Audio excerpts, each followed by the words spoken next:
Hello. We're continuing our study in 1 Samuel. We're going to be in chapters 9 and 10 today that talk about the circumstances around the calling and anointing of Saul by Samuel. There's some very interesting things here, and I hope you'll get your Bible and follow with me. It's obvious, though Saul says he's from the smallest tribe, and that's true, but he's certainly not from one of the least of the families. That is kind of a way in the next chapter to accentuate what God is doing by bringing someone like this to leadership. Why would God choose someone like Saul? Well, that's what we're going to talk about today, and I hope you'll look through this and think of the factors involved.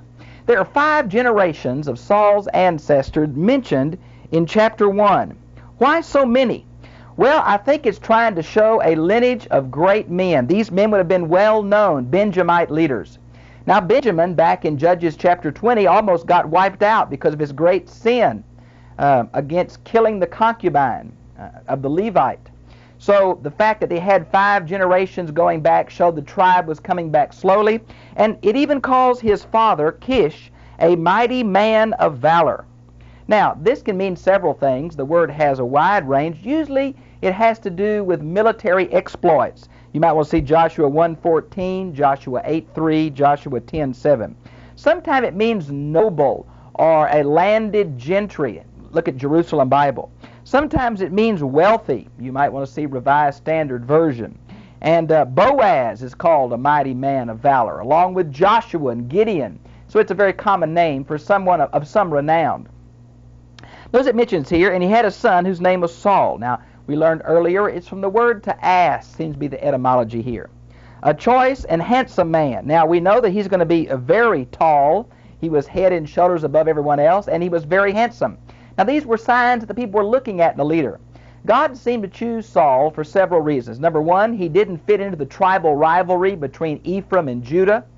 It was a central location between the Israel to the north and Judah and Simeon to the south. He was a small tribe that wouldn't cause a lot of rivalry, and here was a man who was a valiant warrior. He was tall, he was handsome, he looked like a king. He just fit all the criteria. And notice it says, not a more handsome person than he among the sons of Israel, and from his shoulders and up he was taller than any of the people. And so I think you can see this kind of thing appeal to the ancient people, this strong, charismatic, tall, imposing kind of fellow. You might want to see where Saul's described again like this in chapter 10, verse 23, in chapter 16, verse 7, where one of David's, brothers is discussed. And then about Absalom, and Absalom is discussed in 2 Samuel 14, 25 and 26, had the same physical characteristics, tall, handsome. Now the donkeys of Kish, Saul's father, were lost. Now we find out that God's hand was in this. You mean God's hand is in the losing of a few donkeys? Yes, because Saul needs to meet Samuel. God has already told Samuel he's coming, and this is the occasion. This is a tremendous passage on the providence of God. Friends, I don't believe that things just happen in the lives of God's children. There's a great book if you don't believe that. I hope you'll read Hannah Whitall Smith, The Christian Secret of a Happy Life. It's sure been a blessing to my life.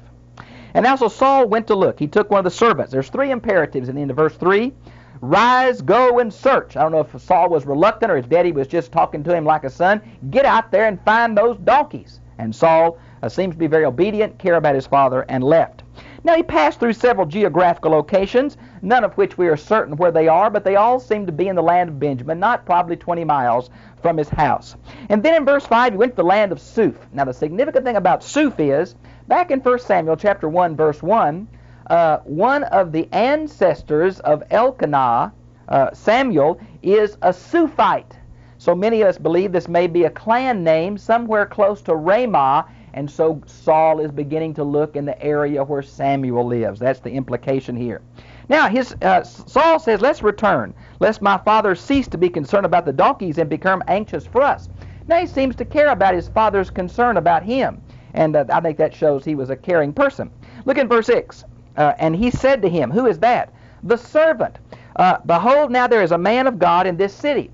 This is a characteristic that's going to fit the rest of Saul's life. He's kind of like Esau. He wasn't a bad man. He was just a non-religious man. I mean, he was more concerned about other things. His servant says, hey, listen, sir, Let's check with the man of God. He may know where these donkeys are. Saul never thought about checking with the man of God. Saul didn't even know this man of God. It shows that his whole life, he's just not a religious type person. I think he has faith. I think he believes in God. I think he's a member of the covenant family. He just is not a real religious person. Now this city probably is Ramah because of chapter 9, verse 10, and it fits the context best, and also chapter 10, verse 2. And a man was held in honor. All that he says surely comes true. Now this is probably a follow-up to chapter 3, verse 19, that God confirmed all of Samuel's words. And that was true because he wanted Samuel to be known as a true prophet, which goes back to Deuteronomy 18, 21 and 22, that what a true prophet says will come true. Now it also says that maybe the prophets were asked questions like this all the time. Not just religious matters, what does the Mosaic law mean, how does this apply to this religious thing, but maybe even common things. Where are my donkeys? And they thought the man would answer. So that seemed to say that was some of the things the people asked these kind of people.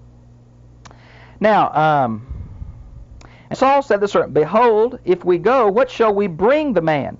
Now it's interesting to me, the word we bring in verse 7 and the word prophet in verse 9 is exactly the same spelling in Hebrew. Maybe that's what the etymology of prophet means, someone you bring something to. We're just not sure about the etymology either of prophet, navib, or seer. I believe here it's rosh. And they both are derivatives of the word to see, but exactly some think it means to drip and on and on. The etymology is very, very uncertain. For the bread is gone from our sack, and there is no present to bring the man of God. Is that a characteristic of the Old Testament, bringing the prophet a gift? Well, yes, it is. 1 Kings 14:3, 2 Kings 4:42, 2 Kings 5:5, 2 Kings 8:8 are all examples of bringing the prophet a gift. Now, let's see. By the way, you might want to see chapter 10, verse 4, where this same thing is used to confirm Saul's choice. Now, notice it says, And the servant answered again and said, Behold, I have in my hand a fourth of a shekel. Now, there was no coins, it was weights of money, and that's what this is. How much money this is, we're just not certain. Notice in verse 9 is a description of the word prophet and the word seer. Now, seer is a word that's used all the way through these historical books, again in 2 Samuel 24:11, and prophet seems to be used very early. Matter of fact, in Isaiah chapter 30, verse 10, these two titles are put right together, either in synonymous parallel or to mean two different individuals. And we just can't be certain here, but it's obvious these two individuals, whether they be the same individual with two different names, was a way to know God's will in things. Later, the Levites become very significant, as earlier they were, but right now it's these prophets and prophetic bands. Now, notice verse 10. And Saul said to his servant, well said, come, let us go. They went to the city, and verse 11, some women were going out. It's an unusual time of day to be going out. Usually they go in the morning or the evening. Here it was kind of the middle of the day. Now that shows two things. The prophet was in town ready to do a sacrifice. Number one, men could talk to women in Israel, but number two, the women were invited to the sacrifice. So I think we see that here. And they answer them, he's in the city, hurry and you'll catch him. The people have a sacrifice on the high place today. Now this high place means a local shrine. Later it gets corrupted into Baal worship. But here, some say it was a raised platform of dirt. But I think probably it was a hill. A Ramah is the place, which means height, and so it's probably a natural place here. Now, the high place to eat in verse 13, which shows it's a communal meal, and here Samuel is functioning as a priest. Samuel functions as a judge, as a priest, and as a prophet, all those things. He must bless the sacrifice. Now, this is going to set the stage, I think, for chapter 10, verse 18, where Saul will not wait for Samuel, and his family is going to be rejected from being kings after him because of Saul's irreligious impatience. We see it early here, but it's going to become more and more accented in his personality. Now notice, if you would, let's go down to verse 15. Now a day before Saul's coming, the Lord had revealed this to Saul. Now literally the Hebrew here, he uncovered the ear so as to whisper, uncovered the veil or the covering over his ear and whispered in Samuel's ear. It's obviously an audible kind of thing, and what God was doing was preparing Samuel for Saul's coming, and the man who was going to be the first king of Israel. Now notice it says, about this time tomorrow I will send you a man from the land of Benjamin, shows the tribal associations, and you shall anoint him. Now the word anoint is a word that we get the word Messiah from this.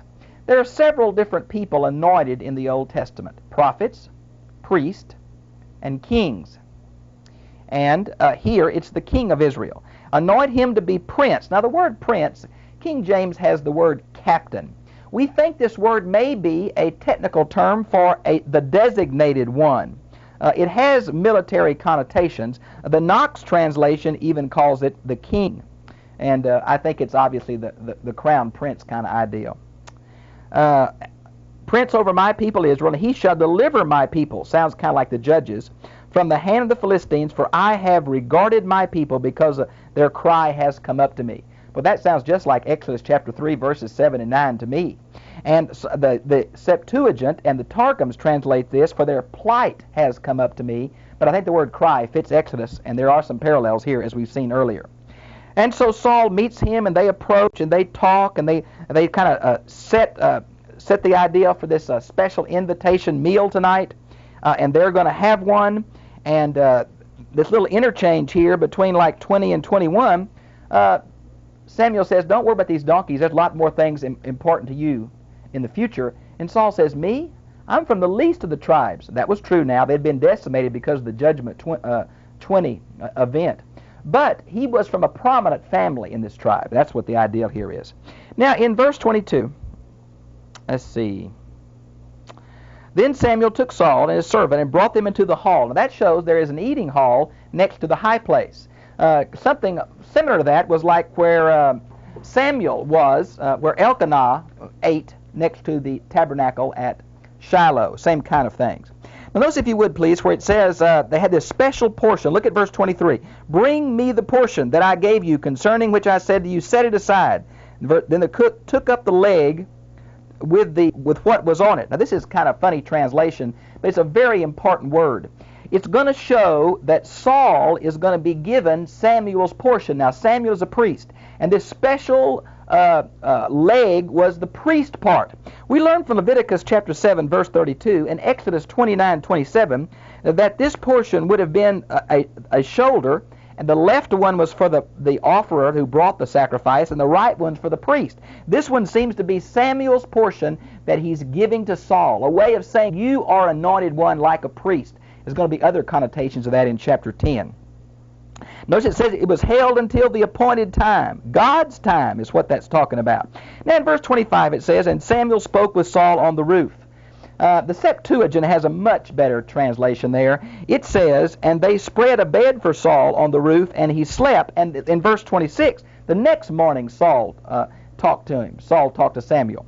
Now that translation is followed by the Revised Standard Version and also the New English Bible. So God had a special time and a special place and a special way for Samuel to reveal this to Saul. And that's what we're, of course, approaching here. Now in verse 27, they went down the edge of the city, and they're going to part there. And notice what happens in chapter 10. Now I brought my Septuagint with me because I want to read you the beginning of chapter 10. The Septuagint's a little longer than most of our English translations. See if I can find it here.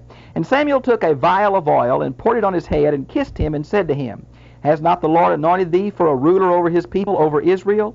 And thou shalt rule among the people of the Lord, and thou shalt save them out of the hand of their enemies. And this shall be a sign unto thee, the Lord has anointed thee for a ruler over his inheritance. And then it starts verse 2. Now that makes much more sense in preparing what's going to happen to us in verse 10. Before I get there, I want to say a word to you about, and he kissed him. Well, first of all, the flask of oil in chapter 10, verse 1. In 16:1, when he's going to anoint David, it's going to be a horn of oil. Now, I'm not sure there's really meant to be a discrepancy between two different containers and one more significant than the other, but there is a different choice of words here. And it says, and he kissed him. We're not sure that the Oriental custom of kissing on the cheek was common in the Old Testament, really. And the fact that Samuel kissed him may have been one of the ways that he really showed his affection for Saul. I think Samuel really cared for Saul. You can see something for that in chapter 10, verse 24. Chapter 15, verse 11 and 35, and chapter 16:1 about Samuel's grieving when Saul was rejected. I think Samuel really did care for him. Now the word anointed again has the root Messiah, which in Greek is Christ. It means a specially equipped, specially called one. By the way, notice that Saul is going to act like a prophet when he prophesies all day. He's going to get a priest portion when he gets the priest's leg and gets these 2 loaves here in 10:4. I'll show you that when I get there. And he also is going to be anointed a king. Did you realize that Saul fulfilled all 3 anointed offices in himself? He was given the priest's portion, he was served the priest's food, he prophesied with the prophets, and he was anointed king. Now, folks, that's going to set the stage for the Messiah is going to be the anointed one. When John Calvin came and do a study on Christ, he did it in the 3 prophet, priest, and king that Saul kind of sets the stage for here. Now, notice it says that when you go from me today. Now, here are 3 signs that Saul will know for certain that God has chosen him to be king. Number 1 is in verse 2. Number 2 is in verse 3. And number 3 is in verse 5. And all have to do with certain events that are going to happen very quickly, and God's going to confirm to Saul that he wants him to be king. Here's the first one. You will find 2 men close to Rachel's tomb. Now, we know that's close to Ramah from other passages in Genesis. In the territory of Benjamin. Now, we don't know if Zelah is a geographical name, or many translations change that to something else. It's a very uncertain Hebrew word. The donkeys which you went to look for have been found. Remember back chapter 9, verses 3 and 4? And now behold, your father has ceased to be concerned with the donkeys and is anxious for you. There's the number 1 sign. Here's the second sign. You'll go further, and you will come as far as the oaks of Tabor. These trees had special significance, like the tree Deborah sat under. The tree that Saul will have a couple of special trees. The oaks of Mamre for Abraham. Here's a special tree. And there are 3 men going to God at Bethel. Now, Bethel was a local shrine, an important one like Shiloh and Gilgal, Shechem, and Bethel. Will meet you and one carrying 3 kids and another 3 loaves of bread and another carrying a jug of wine, all part of the sacrifice. And they will greet you and give you 2 loaves of bread, which you will accept from their hand. Oh my goodness. Now, some have said this is meant to be simply a specific recognition as a man of God, like in chapter 9, verse 7. They gave bread to Samuel. Now Samuel says someone's going to give bread to you. But even more significant, Leviticus 23:17, 2 loaves of bread are part of the sacrifice. And here again, I think Saul is seeing that God's going to provide for him as he does for the priest, that he is an anointed one, like the priest have been anointed one, meaning God's special call, God's special equipping, God's special task. Different task from priest, more of a military administrative task, but still that special calling and equipping of God. Now, number 5, afterward you will come to the hill country of God. Now, this probably should be translated Gibeah of God. It's rather a strange translation, but the Jerusalem Bible has that. Maybe in distinction that though the Philistines are in control of it, it's still my Gibeah, still Saul's hometown. That'll be his home city, of course. And the Philistines are in control. This Philistine garrison, or Philistine governor, either way you translate it, is going to be killed by Jonathan in 1 Samuel 10. Excuse me, is it 10? Maybe I think it's 16. Must have got my numbers messed up. And as soon as you have come down there, you will meet a group of prophets coming down from the high place. Now, this is in conjunction, this is the 3rd sign, with harps and tambourines and flutes and lyres before them. They will be prophesying. 2 things. They're going to be singing, going to be prophesying. Now the question is, what is singing and prophesying? Well, this music caught up in the early prophetic guild, the early prophets, is found in 2 Kings 3:15. You might want to check that. Now, Saul's going to be caught up with these prophets twice. Once here in chapter 10, and again in chapter 19, verse 20, later on in his life. These prophets are very interesting because they're rather ecstatic. Now, this prophesying seems to mean praising real loud, and maybe a lot of gyrations, even some dancing, something in common with the Canaanite prophets, but of course very distinct in their morality. You might well see Numbers 11:25. And also, the linking together of music and prophesying is found in 1 Chronicles 25, 1 through 6, links the 2 together. Now, Samuel is very important that it begins the rise of propheticism. He's ahead of one of these groups. We begin to see these groups develop in Kings, particularly in Elijah and Elisha. This is a movement kind of thing, specially dedicated people banding together to praise and love and serve God and speak for God amidst a decadent society. And that's what these prophets were. Well, he's going to get caught up into this. Boy, it was a catching kind of thing.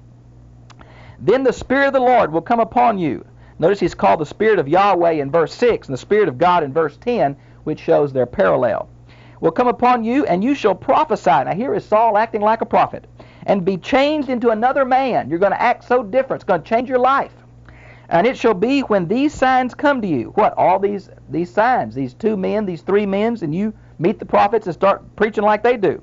For you yourself, what the occasion requires, God will be with you. What a promise. God will be with you. That's what he said to Joshua. That's what he said with Moses. That's what he now says to Saul. I'll be with you. Boy, what a greater promise can there be? But Saul's life shows that you can abuse this and lose it. Now notice, if you would, where it mentions in, let's see, and you shall go down before me to Gilgal. Behold, I will come to you to offer burnt offerings and peace offerings. You shall wait 7 days until I come and show you what you shall do. Even though Saul is the king, Samuel still's the one in charge. Now this seems to be like a test of faith. Saul's going to have this very same thing again later on and fail the test. Saul was an impetuous man. He just tended not to think anything about doing something that he wanted to without thinking about the religious implications at all. Here he has to wait for Samuel, and when some event, some crisis comes up, he'll know what to do, and God will be with him. That's how we leave this. Now let's verse 9. Then it happened, when he turned his back to leave Samuel, God changed his heart. Now what does that mean, God changed his heart? Well, in context, it's got a link back up there with verse 6 about that he'll be changed into another man. Something happened to him, or is going to happen to him, when he meets these prophets, and it's begun right here. Others have said, no, he's going to have new power and new effectiveness, kind of like what happened, it happens in chapter 13, 16 with David. The choice is going to involve, for the judges, it was military power. For others, it was leadership power. And Saul's going to have that. It's going to be a very charismatic, changed kind of person. And that's what we have. I don't think we can read our evangelical theology in here. I don't think we can read the new covenant in here. It's too early. The context will not demand that, will not allow that. And behold, a group of prophets met him. The Spirit of the Lord came upon him mightily, and so he prophesied among them. And it came about when all who knew him previously. Now, some say these next 2 verses are kind of slams on the prophets. Well, I got to admit, they're pretty strange birds at this period. You wouldn't invite them home to have Sunday lunch with you. They did have a reputation of being a little far out. But I think what it really is a disparaging comment on Saul. Everybody said Saul was with the prophets. They knew what Saul was like. Saul wasn't a religious man. He wasn't irreligious. He just wasn't very religious. I mean, he may go to the temple every now and then, the tabernacle, but he wouldn't be among the prophets. And that seems to be the shock here that I think about Saul being with the prophets. Now, this little proverb, what has happened to the son of Kish? Is Saul also among the prophets? This may have been a way of confirming God's call, as we heard earlier, or it may be the fact that this is a disparaging comment about Saul. Is he a king or is he a preacher? That kind of thing. You might want to see chapter 19, 23 through 24, where the same thing happens to Saul later in his life after he'd already been rejected by God. He gets naked and prophesies all day in chapter 19. Now, folks, that'll give you a bad sunburn. There was some overwhelming power with these guys, I tell you what. When he had finished prophesying, he came to the high place. Now Saul's uncle said to his servant, Where did you go? And he said, to look for the donkeys. And when he saw that he could not be found, he went to Samuel. And Saul's uncle said, Please tell me what Samuel said to you. Now for some reason, Saul's not going to tell his family yet. No one's really going to know what happened except these 30 men at the feast of Ramah. And they're not real sure why Saul got the best part. In chapter 10, verse 1, Saul was kind of anointed privately by Samuel. He was not at the dinner of 30 people. It was not in front of his family like later David. And Saul kind of keeps it quiet for a while, I guess, to make sure the Lord's going to confirm it. And I'm not sure. It doesn't tell his uncle a thing. Now in verse 17 and following, we have the public kind of place where Saul's going to be trotted out for the whole people of God. At Mizpah, of course, the central meeting place that has been so common. But in verse 18 is kind of a rendition of God's undeserved grace during the Exodus, God's mercy. Verse 19 kind of looks back to chapter 8, verse 6 through 9, where they rejected God as being king and wanted a king like the nations around them. And God says, you rejected me. That's not good. So it's kind of a go back to that. In Deuteronomy 17:15, Yahweh was meant to be the king. And then they took the tribes by lot. It fell on Benjamin. We see verse 20, probably the Urim and the Thummim. You might go back to 9:21. And then the family of Matrite, we don't know who that is. It's one of the family, one of the clans, but which one we have no listing of. There's a real contrast negatively, I think, between verse 19 and positively verse 20 as far as this kingship has in mind. God's going to let him do it, though initially it hurt his feelings in Samuel 2. Now, notice it. They said, well, where is Saul? The lot fell on Saul, but where is Saul? Well, look at verse 22. He's hiding in the baggage. Why? Well, was he shy? Was he humble? Was he afraid and reluctant to take his position? Or was he waiting to confirm God's call? Who knows? It's hard to read psychology into the Bible. But he was hiding among the baggage. Isn't that something? The Targum says he slipped off to pray and read the Bible. I think he's hiding among the baggage. He stood up and he was taller than all the rest of the people. Everybody goes, wow, look at that guy. He just looks like a king. Chapter 9, verse 2. Then notice that Samuel wrote something down. The people accept him. Long live the king. They had to ratify this decision by God. They did. He's not somebody going to cause rivalry. He's not one of the major tribes. He's tall, looks like a king. Now, notice this in verse 25, Samuel wrote them a book. Wrote what? Well, what the king was supposed to do. Now, you might want to see, this is probably what I wrote down, was Deuteronomy 17, 14 through 20, which is some rules about being a king. There's some other places where these things were written down. Deuteronomy 31, 26, Joshua 24, 26 is where these rules were put by the ark for the kings to remember. Notice in verse 27, some worthless men. This is usually kind of against God's will, vain men.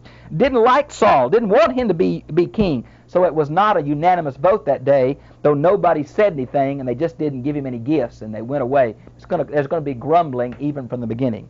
Well, I've run out of time. I hope you enjoyed this lesson, and I'll see you again in Samuel, same time, same place next week. God bless you.